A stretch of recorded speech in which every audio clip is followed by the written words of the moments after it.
When I was 10 years old, I suddenly could no longer see the writing on the blackboard from the back of the class. This at first seemed a trivial issue of my needing glasses, but it turned out that my vision could not be corrected. Several optometrist and ophthalmologist appointments came in quick succession, in which the men in white coats provided increasingly absurd explanations to cover their impotence, including one who told my mother her eyes are growing too fast for her body, or perhaps it was, her body is growing too fast for her eyes.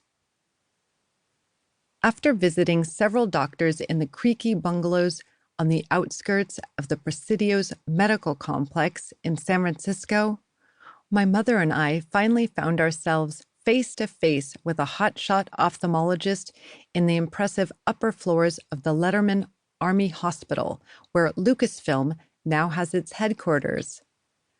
Although I had spent my first 3.5 years living in the Netherlands, after my parents' divorce, my mother and I had moved back to their hometown of San Francisco, while my father, an officer in the Air Force, continued his travels around the world.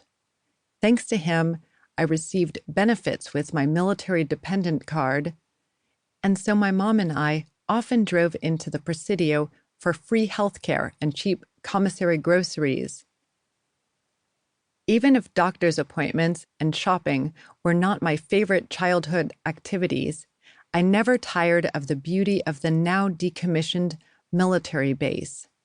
I hold in my mind's eye how our old green Ford would punch through the Arguello Gate into the cool, dark fairy forest of cypress, pine, and eucalyptus, or wind along the glimmering waters of the bay toward the bright red towers of the Golden Gate Bridge with its skirts of fog that would roll in and blanket our outer Richmond neighborhood every afternoon. Men of intelligence being notoriously susceptible to the kind of ignorance the ancient Greeks called blindness, an ignorance born out of fear or hubris or both, as in the famous story of Oedipus, it seems unsurprising to me now that the highly accomplished ophthalmologist at Letterman would offer the most absurd explanation, or rather accusation, yet. Maybe she can't see because you've been taking her to so many eye doctors.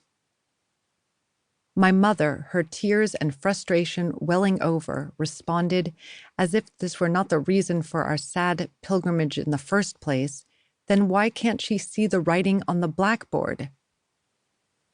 Somehow, this simple insistence caused the doctor to look again with fresh eyes into his ophthalmoscope and spot the bits of discoloration that indicated the very beginnings of blindness from retinal dystrophy, whereby the cells are not getting or processing the nutrients they need to survive.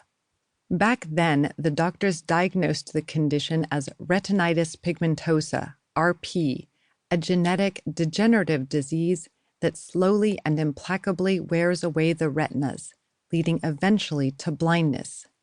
Modern genetics has since made my childhood diagnosis almost meaningless, since it turns out that many gene mutations can cause retinal degeneration. RP is simply the most well-known of them, and sometimes expresses itself in several members of a family. I was the only one in my family to have it, and my gene mutation turned out to be a strange one. Instead of the typical RP degeneration, which starts at the periphery and leads to tunnel vision, I lost a bit out of the center early on, leaving me unable to read normal-sized print by the time I was about 16. Aside from some night blindness, I would be able to walk around without assistance, no cane, no dog, for years to come. I was emphatically not blind. I was visually impaired. Now, nearly 4 decades since my initial visits to the eye doctors, I am blind, and yet the vision loss is incomplete. I can still sometimes glimpse light from the outside world, a very bright lamp in my far peripheral vision, the wash of daylight from an intense sun.